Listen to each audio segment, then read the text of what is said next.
Last minute, man. We are indoors today because it is a little gloomy, little doomy. So I'm doing this from the indoors, and figured I'd do a new to me knife review. And Mr. Obvious and I both purchased one of these, and that is the OKC 3S, and that is a bayonet, and that was issued out to the Marine Corps. Now, I was not a Marine. I was an Army guy, and I was issued an M9, which you do not see here. And I did not personally think a lot of the M9 bayonet, although my use of that was very limited to training only. I've never owned one myself, never used it out in the field outside of a military environment. So I can say I never saw one break, never saw any durability issues out of them. But we'll talk a lot about that different stuff as we go. What I got out here today not only is my new to me OKC 3S Ontario Knife Company bayonet, but these are some knives that I used both overseas and in training. Things that I've kind of collected over the years. I am an enthusiast of all things stabby and shooty. So anything that shoots and has a sharp edge, any kind of a weapon, I've always been fascinated with them. I do collect. I've got a collection of pocket knives, things like that. But today we're going to talk about knives in particular that I have used quite a bit, and I trained with them, and I'm going to just kind of talk about each of these and get to this one at the end. So if you are just interested in the OKC there, the Ontario Knife Company 3S, then fast forward to the end. You won't hurt my feelings, I understand. But so we're going to start here, and this is actually in the order I got them. So this right here is a K-bar, and this was just a traditional K-bar. I bought this in oh gosh, that's been going back 1998, I believe. I was around 14 years old when I got this, and I just was fascinated with Full Metal Jacket and military movies, and the Marines do something very well, and that is make very, very, very nice pointy objects, or at least issue the best, in my opinion, knives that are out there. And this is just a standard, USMC. Let's see if you can read that here, K-bar. So when I bought this, I got it at a flea market. I bought my father one at the same time.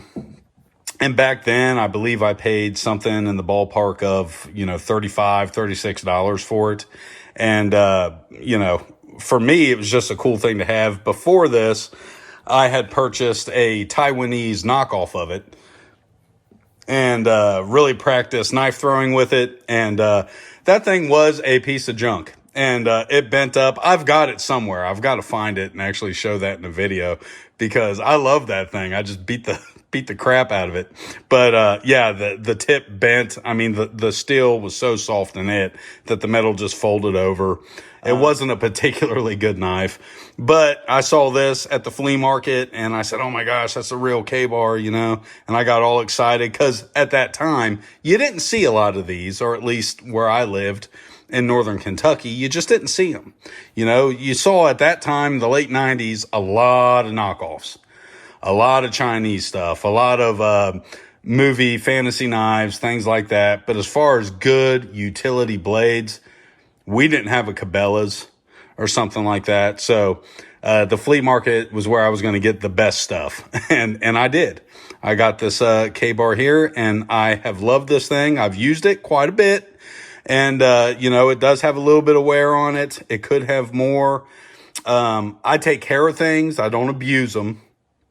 I use them, but I don't abuse them. I've kept a good edge. This thing has never had any real issues with the edge chipping or anything. I have done some batoning with it for campfires and things like that. I carried it a lot. And then when I did join the military, we did combatives training, and I did knife combatives, and we trained a lot with, rubber duckies mostly. They were just rubber knockoffs of the K-bar that we practice with a lot. Believe it or not, they were there. Well, I guess you would have to believe it because we're not really stabbing each other. But yeah, they were just rubber knives basically, but they were K-bars, you know. And I trained a lot with those, and can't say enough good about it. Can't beat a classic. It's the original, and gotta love them. You know, I'd love to get a hold of one that was actually used in World War II. But yeah, those are pretty pricey, you know, and even today, these go over $90. So that's something you'll see as you go. Now let's get into stuff I actually used overseas. And this is one that I carried with me a lot. And I did use this extensively. I have done another video on this, and a guy was kind of ripping me, and he made a fair point. He said, yeah, that finish don't look like you used it extensively. You know, it isn't. Well, when I say extensively, I carried this and trusted my life to it overseas. Well, when you're down to just your knife, guys, things have gotten real bad. But I carried this. I'll flash some pictures on the screen of me with the Afghan National Army and stuff carrying this. And this was during a lot of that green on blue stuff. So we had a lot of the Afghan National Army, Afghan National Police were attacking us, guys that were in my line of work, where I went and dealt a lot with the population, a lot with the people. I was in small villages and towns quite a bit, and you know, dealt a lot with the people there. The kids were like kids anywhere else. They thought knives were cool, so I'll get into that in my next knife that I show you. But yes, I did carry this every day. I did everything from cut my apples with it to splitting up firewood on the on the Pesh River to cook some kebabs. And I was with the ANA, the Afghan National Army, and I split up some firewood with this, and we cooked kebabs, and it was a good evening, good night. But yeah, I love this knife, this blade. It's very easy to get an edge on, very sharp. You can see I test out on my arm hair there. A lot of that, I'll save you guys that. But yeah, you know, I've used this a lot. I've batoned with it a lot. You wouldn't believe it looking at it. I mean, the finish on this K-bar was worse than this, but believe it or not, I've used this a lot. This is like a powder coat finish that they put on this. You can see how thick that is. There, if I can catch it. Yeah, I mean, you can catch that with your thumbnail. It's pretty thick, and it's held up. It's been durable. So, you know, yeah, I mean, guys, I'm not like, you know, running a survival school or anything, but I have used this a lot, and I've loved it. And it has worked very well for me. And I mean, it's got some heft. It's got some weight. You're talking a 1/4 inch thick, 1095, which you'll notice a common theme with these knives here.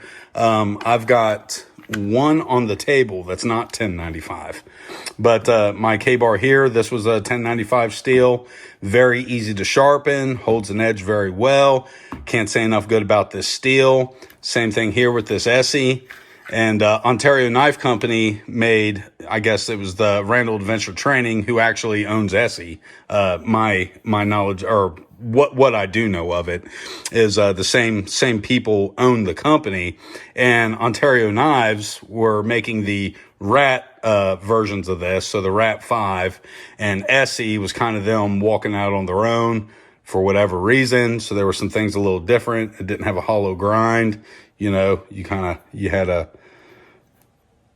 different angle here. So, I mean, you know, is that beneficial? I think so. I think when splitting firewood, that's beneficial to have this wedge. It doesn't hurt the edge at all. I said I wouldn't do this, but I will. You know, you can see that shaving me there. And, yeah, my knives, I keep them very sharp, you know, so it's got the little bow drill spot here, which I have used, and I have built fires using a bow drill. The micarta scales are very durable on this, you know.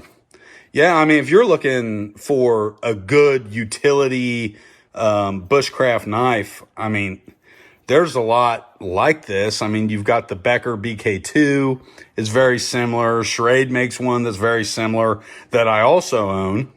And it's a good knife, you know. It's also 1095 steel, and it's a good knife. But this, I just really like it. You know, I like the story behind the company, and you know, I like the ergonomics of it. Feels good in my hand, and I liked it so much that this is what I kept with me. I'm going to say a good 92% of the time overseas. I had this knife on me. Anytime I was up in the mountains hoofing it around, I had this. I didn't have this part. It wasn't on a drop leg, and I'll show you again in the picture. You can spot it. But I was carrying this on my plate carrier, and it was just mounted where I could grab it nice and easy if I had to, and get to it. But I really, really love this knife, and you know, I'll say this too. None of these knives that you're seeing here will I ever part with. I love them. And they're just something I've always had, and I'll always keep since I've been an adult. But, okay, moving on. This here is an Ontario Knife Company, SP10 Marine Raider Bowie. And this is one of the older ones. It's got the older sheath. And I had done a review on this knife a little while back. And I had a fella tell me that the new ones were absolute garbage. He said they're using 1075 now. And he said the heat treat was bad and just had all kinds of issues, and he hated them. But these were good. And I haven't used a newer one. I haven't used one made out of the 1075. I didn't even know they started doing that when I made that video until that fella told me. I had no idea. But you can see here, Ontario, USA, Spec Plus, Raider Bowie. And, you know, this thing, very sharp also. I have actually reworked the edge on this. This one did chip on me. And I didn't like the angle of the blade. And so I took a file, an actual file, and just filed the edges down. I did that all the way up. And I put a little edge on the back here. And I did the same thing to this side, and then I honed it and worked an edge. And this is a lot more workable for me. This edge works great for me. It's easy to sharpen. You can tell I have used this a lot. Actually, probably about as much as I've used this one. The finish just doesn't hold up like that one. I will say that. Now, I carried this overseas, and I didn't use it a lot. I carried this, like I said, I was carrying that 92% of the time. So any other time, I was carrying this. And the reason I carried it was a conversation piece, and that was it. That's why I had it. Sure, if I had to, I mean, how often are you going to have to pull out a knife and do anything anyway? But, I mean, we're carrying firearms, so that's not really your go-to is not to grab a knife, people, okay? But if something happened, a helicopter went down or something, this is a great bushcraft knife. I trusted them. I'd used it a lot before I was in the or before I deployed anyway. I was in the military when I purchased this, but I absolutely love it. It's a great knife. Feels good in the hand. Again, it's a 1095 steel. Works great. Holds an edge great. It's a full tang. That was hard to find online. A lot of people, I didn't know for sure, especially after using an M9 and finding out that the tang only goes to about here. It's less than an inch. And then you've got an end that screws on to the M9. I was very concerned about that after I bought it because it was so cheap. I bought this thing. It was like $38, maybe 40. And I had some guys say, man, you can't trust a knife that cheap. Let me tell you something. If you break this, you're trying to break it. I mean, there's just no way. I mean, this is a dense, hard, I mean, gosh, you could jam that into the side of a tree and jump up and down on it, and I don't think you could break it. But, I mean, it's just been a wonderful knife. You know, easy to sharpen, like I said, after I reworked the edge. You can tell I baton with it a lot. It's one of my go-tos. And, this is going to sound silly, but the people in Afghanistan, they love blades and love knives. They love army guys, army stuff. They think it's cool. And just like, probably if you're watching this, you probably thought it was cool when you were a kid too. And, that was something when I went out into these villages and did meet and greets and spoke with the people and the village elders. I carried this, and everybody thought it was neat. Everybody wanted to get their hands on it and hold it. And, kids would like to see me demonstrate, cutting up stuff with it and everything. And the way I saw it as a team leader out there or going out, you're outside the wire and you're in these towns, the more rapport you have with the people and the more the kids are wanting to be around you and the parents are smiling and happy, the less likely you are to get shot at. So I would carry something like this, not as an intimidation tool, literally as a conversation piece. It was fascinating to them, just like it is to me. I really enjoy this knife. It feels good in your hand. Like I said, it is a full tang. And that was difficult to find online. I actually found a guy that had it taken apart, broken down, and he had taken the handle off and put a bone handle on it or something. And it was on one of those blade forms. But excellent knife. Can't say enough good about this. I cannot attest to the newer ones, but if you can get one with this older sheath and made out of 1095 steel, I highly recommend it. Great knife. Just for the money, you can't beat it. I mean, this is just an awesome blade, and love this to death. Another one I will never part with. So everything I've shown you so far has been 1095. Let's get to this one. This I did not carry overseas. I brought it with me though. It stayed at the bottom of my duffel, and I had this with me. I've used this a little. Not a lot. I've not batoned with it. I've not split wood with it or anything like that. I thought this was an elegant looking blade, a good knife fighting blade. It is a K-bar, and they call this, I think, the K-bar Fighter. And this one does have the serrations on it, which I'm not really I'm not a fanboy of. I'm not going to sit here and say serrations are a great thing to have, but when you got a blade this long, and this is what, a 9-inch blade or so, probably 8-inch, something like that. But, you've got enough blade there to get whatever penetration you need done. And then this is for rope or whatever tickles your fancy. But, yeah, I mean, I really like this knife. Felt good in my hand. I said, that's good stabby thing. I know that's nerdy. It looks weird even, but I really like this knife. It's a neat one. I did bring it with me overseas, so this did make it into the Kunar province of Afghanistan, but it never saw any action over there. It was a fobbit. This thing never left the base, stayed in a bag, and sorry to say it, I plan on carrying all of them a little, and I didn't though, and it was a plan to come back and review them, but this one never made it out of the duffel. But I like it a lot, and you'll see it looks an awful lot like this other one here. But let's get into this one. This is an original Masters of Defense. Okay. See if you can read that. Dwayne Dieter, close quarter defense, special operations trainer. And these are pretty expensive. If you can find these, and there are places around that have them, they're not a very cheap knife. It is an automatic folder here. So the same button that you push to open it, okay, it locks in, you push to close it, and it's got a safety right here. So you push it, nothing happens. This was the original case it came with. I've got the original box as well. And again, for combatives training and stuff, I did use this. And just as a thing to train with. And that's a whole story in and of itself. But really love this knife. This is cool.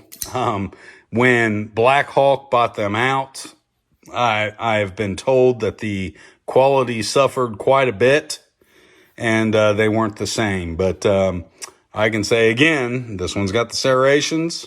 That happened to be what I could get a hold of. So, that was back when these came out, and that's been a long time ago. So, I don't know. Let me know in the comments section what you think. What you think about any of these. Tell me your opinion. I'm not a foremost expert on any of these knives. I'm only telling you my personal use of them and what I think about them. And now we've made it to the newest addition to my military knives here, and that is this beautiful Ontario Knife Company 3S, and it is a bayonet. And yeah, I really like this thing.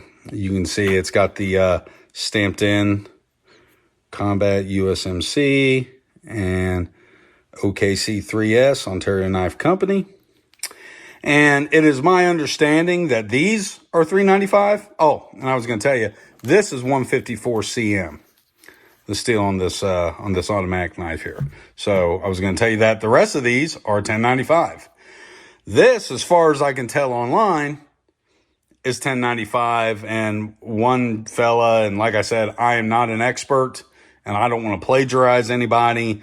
So I can only tell you what I've heard, and what I've heard is that they've added other metals to this, but it's basically $10.95. It's got a Rockwell hardness of 53 to 58 is what is said online. I have attached this to my AR-15 back there, and I'll do that on camera for you here in a minute. But this just feels really, really good in your hand. I mean, it really does. It's very well balanced. You can see the balancing of the blade right there on the tang. It's I have not sharpened it, have not used it. I've rubbed some olive oil on it, got the cosmoline off, and just rubbed some olive oil on it just to preserve it. I do that with all my knives. I use vegetable oil. Why do I use vegetable oil, you may ask? Well, I might want to cut an apple up with it. I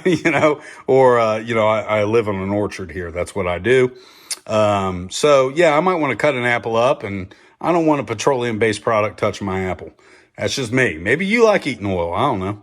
But yeah, I use olive oil or some other type of vegetable oil. Lard works great for preserving blades and even in firearms, believe it or not. Ballistol, love that stuff. That's supposed to not be harmful to you. But on my knives, I use olive oil. That's just what I use. So in this case, the bayonet. But boy, the grip of this knife just feels great in the hand. Let me grab my AR and I'll mount this bayonet and show you how it looks. So I'm back with my AR. It is cleared. Nothing in there. Not that, everybody always shows that on YouTube. Like anybody watching is really concerned if I did shoot myself. This is just, I'm in my own home, folks, and no one's going to get hurt, but it is empty. But here's my bayonet, and we'll go over top here, and it mounts just like a traditional M9 or an M7 bayonet does. And it's secure. I mean, they'll hear that and say, oh man, that's wobbly. No, that's secure. That's a secure hold on that bayonet lug. It is going nowhere. Where you going? Nowhere. But yeah, just too cool. And the question you may ask yourself is, why a bayonet? I say, why not? Come on, guys. It looks badass. That's why. But yeah, love this knife. Feels good in the hand. Mr. Obvious, I believe, is going to take his and use it as a showpiece, basically. I'm going to actually get out and use this thing. My father asked me, he said, well, what the heck are you going to use it for? I said, well, Dad, the possibilities are just endless, It's endless possibilities, man. So they get a kick out of me. They think I'm silly, but and I am a little bit. But I enjoy this stuff, man. When you grow up watching Rambo and Die Hard, folks, okay, it can't be a surprise to anybody that you grow up liking military stuff, like military firearms, knives, fascinated by them. Joined myself, it's just part of military history. This, I believe, is the newest bayonet issued. I can tell you, if this is the last bayonet they ever issue, I believe they're ending on a high note. I don't know that it will be the last bayonet ever issued, but boy, these are nice. The Ontario Knife Company, sadly, is out of business now. I think they're going to reopen in Virginia, if I'm not mistaken. Please comment below if I'm incorrect about that. But something like that. And hopefully they come back and they're making quality stuff again. This is one of the early ones. And how you know that is, if I can get this to focus, right there at the base of the knife, it says U.S. and foreign patent pending. Let me get it where you may be able to read it. I don't know. I don't know if you can focus in on that or not. But that's what it says there. And not all of them have that. So this is one of the earlier ones. This was the issued knife. So it's got a retainer on the inside. It's like a tension holder. So it holds your knife in place. You can see even without the straps, it doesn't come out of there. That's good. Straps over, straps here. So you could jump with it, of course, if you're airborne. The honing stone is right here. So I guess you can hone the blade. That doesn't feel like of course, I don't know if I'll ever use that, but that doesn't feel like you can get a blunt edge into a sharp edge with that. But I like my diamond stones. But comes from the factory sharp. This, if it is truly one of the earliest ones put out there, this is probably, you're talking after 9/11s when this thing was started being issued out. So you're talking probably 2003, and this thing was in packaging and had never been opened. So it's kind of a time capsule. I think it's cool. I'm going to use it. I'm going to play with it. I'm going to go out here and whittle sticks and, start fires with it and do all my bushcraft kind of stuff with it, because I'm not saving it for the next guy, folks. I'm using it, and enjoying it while I'm on this earth. And, if somebody gets it after me, they'll know it was used. So that's kind of my feeling on all these blades. I am a collector. There are things I collect that I think are just good, historical pieces. And I've got a lot of other knives that, to me, it's more of a sentimental or historic reason as to why I keep them preserved. But as far as a knife that, something like this that I think is a well-made bayonet knife, could be good for field use. Guys, I can't help myself. I'm going to use it. Okay. There will be apples peeled with this. Okay. So I'm sorry if that upsets somebody, but anyway, no fighting though. Hopefully I'll probably, never have to do that. So, I won't get to use it to its full potential, but, man, I just love this knife. Love this blade. So far anyway, like I said, the feel in my hand, it's got the best feel of any knife on this table, in my opinion. I just love it. Now that could just be, I'm excited to have it, but let's get out here and wear it and use it for a little while. And I'll let you know what I think after that. But let me know in the comment section what you think. This has been a fairly long video. Let me know if you have any questions about any of these knives. Like I said, I'm not a foremost expert in any of them. I will show you this. You can see these look very similar profile on these two blades.